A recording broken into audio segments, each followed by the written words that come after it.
আসসালামু আলাইকুম, welcome to Setara mini kitchen. আজকে আমি আপনাদের সামনে আরও একটি নতুন ভিডিও নিয়ে হাজির হয়েছি। আজকের রেসিপিতে থাকছে কিভাবে ঘরোয়া অল্প কিছু মশলা দিয়েই পোলট্রি মুরগি অথবা ব্রয়লার মুরগি পারফেক্টভাবে রান্না করা যায়, আর তার সঙ্গে থাকছে অনেক ছোট ছোট টিপস। এখন চলে যাচ্ছি মূল রেসিপিতে। এখানে আমি ব্রয়লারের মুরগির অল্প করে মাংস নিয়েছি, আপনারা চাইলে পরিমাণে আরও বেশি নিতে পারেন।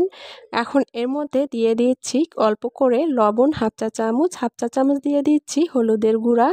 এখন এগুলো একটু সব কিছু একসাথে মাখিয়ে নিয়ে রেস্টে রেখে দিচ্ছি 10 মিনিটের জন্য। অপরদিকে একটা মশলা রেডি করে নিচ্ছি। এখানে একটা ছোট বাটিতে নিয়ে নিচ্ছি স্বাদ অনুযায়ী লাল মরিচের গুঁড়া, পরিমাণ মতো হলুদের গুঁড়া, 1 চামচ ভাজা জিরার গুঁড়া আর 1 চামচ ধনিয়ার গুঁড়া।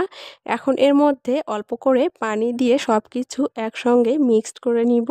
এভাবে যদি এই মশলাটা রেডি করা হয় তাহলে তেলে দেওয়ার পরে পুড়ে যাওয়ার চান্স থাকবে না। এখন এই বাটিটা একটা সাইডে রেখে দিচ্ছি। অপরদিকে একটা প্যানে পরিমাণ মতো তেল গরম করে নিয়েছি। তেলটা যখন গরম হয়েছে তখন এই তেলের মধ্যে 1 পিস করে মুরগির মাংস দিয়ে দিতে হবে। আর এই মুরগির মাংসগুলো চুলার তাপটা মিডিয়াম হিটে রেখে দুই পাশ থেকেই হালকা করে ভেজে নিব। আর দুই পাশ থেকেই যখন মুরগির মাংসগুলো ভেজে নেওয়া হয়েছে তখন তেল ঝরিয়ে এই মাংসগুলো উঠিয়ে নিচ্ছি। আর এই মাংসের সাথে আমি এখানে অল্প করে আলু অ্যাড করব। আপনারা চাইলে আলুটা নাও দিতে পারেন। এই আলুগুলো আগে থেকেই মরিচের গুঁড়া, হলুদের গুঁড়া আর লবণ দিয়ে মাখিয়ে রেখেছিলাম। এখন এই আলুগুলো লালচে করে এই তেলের মধ্যে ভেজে নেওয়ার পরে উঠিয়ে নিব। আর উঠিয়ে নেওয়ার পরে একই তেলের মধ্যে দিয়ে দিচ্ছি অল্প করে পেঁয়াজ কুচি। এখানে আমি পেঁয়াজের পিউরি ব্যবহার করব, এর জন্য এখানে অল্প করে পেঁয়াজ দিয়েছি। এখন এগুলো একটু লালচে করে ভেজে নেওয়ার পরে দিয়ে দিচ্ছি 1 চামচ আদা বাটা, 1 চামচ রসুন বাটা। এগুলো দেওয়ার পরে কাঁচা গন্ধটা চলে যাওয়া পর্যন্ত ভেজে নিতে হবে। এখন এর মধ্যে দিয়ে দিচ্ছি হাফ কাপ পেঁয়াজের পিউরিটা দেওয়ার পরে এগুলো ভেজে নেওয়ার পরে যখন এক্সট্রা পানিটা শুকিয়ে এর উপরে তেল ভেসে উঠবে তখনই এখানে দিয়ে দিচ্ছি আগে থেকে যে মশলাটা আমি পানি দিয়ে মিক্সড করে রেখেছিলাম। ওই মশলাটা দেওয়ার পরে এগুলো আমি কিছুক্ষণ ভেজে নিব চুলার তাপটা লো হিটে রেখে। কিছুক্ষণ ভেজে নেওয়ার পরে এখন এর মধ্যে দিয়ে দিচ্ছি একটা তেজপাতাটা আমি মাঝখান দিয়ে কেটে নিয়েছি। আর দিয়ে দিচ্ছি কিছু গরম মশলা। এগুলো দেওয়ার পরে তেলের সঙ্গে আবারও কিছুক্ষণ 2 মিনিটের মতো ভেজে নিতে হবে। আর সবগুলো মশলা যখন এরকম ভেজে নেওয়া হয়েছে তখন এর মধ্যে দিয়ে দিচ্ছি আগে থেকে ভেজে রাখা মুরগির মাংস আর আলু।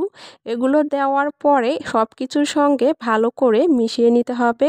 চুলার তাপটা লো হিটে রেখেই এই মুরগির মাংস আর আলুগুলো 5 মিনিটের মতো ভেজে নিব। আর 5 মিনিট ভেজে নেওয়ার পরে এখন এর মধ্যে দিয়ে দিব পরিমাণ মতো ফুটন্ত গরম পানি। অবশ্যই গরম পানি দেওয়ার চেষ্টা করবেন। দিয়ে দিচ্ছি স্বাদ অনুযায়ী লবণ, আর লবণটা বুঝে দিতে হবে যেহেতু মাংসগুলো মাখানোর সময় লবণ দেওয়া হয়েছে। এখন এর মধ্যে 4 থেকে 5টার মতো কাঁচামরিচ দিয়ে ঢাকনা দিয়ে ঢেকে চুলার তাপটা মিডিয়াম হিটে রেখে 5 থেকে 7 মিনিট কুক করে নিতে হবে। 7 মিনিট পরে ঢাকনাটা খুলে দিয়ে আবারও একটু নেড়েচেড়ে দেওয়ার পরে আবারও ঢাকনা দিয়ে ঢেকে 5 মিনিট রান্না করে নিতে হবে চুলার তাপটা লো হিটে রেখে। আর রান্নাটা যখন ঠিক এরকম হয়েছে তখন চুলাটা অফ করে দিয়ে ঢাকনা দিয়ে ঢেকে দমে রেখে দিব 5 মিনিটের জন্য। চুলা থেকে নামিয়ে এরপরেই পরিবেশন করে নিচ্ছি। আর এরই মাঝে তৈরি হয়ে গেল ঘরে থাকা অল্প কিছু মশলা দিয়ে ব্রয়লার অথবা পোলট্রি মুরগি রান্নার পারফেক্ট রেসিপি। আশা করছি আজকের এই সহজ রেসিপিটি আপনাদের সবার কাছে অনেক ভালো লেগেছে। রেসিপিটি ভালো লেগে থাকলে আমার চ্যানেলটি সাবস্ক্রাইব করবেন আর বেল বাটনটি অন করে রাখবেন আমার পরবর্তী ভিডিওর নোটিফিকেশন সবার আগে পাওয়ার জন্য। যেখানেই বিদায় নিচ্ছি, এতক্ষণ আমার সঙ্গে থাকার জন্য সবাইকে অনেক ধন্যবাদ। সবাই ভালো থাকবেন, সুস্থ থাকবেন। আল্লাহ হাফেজ।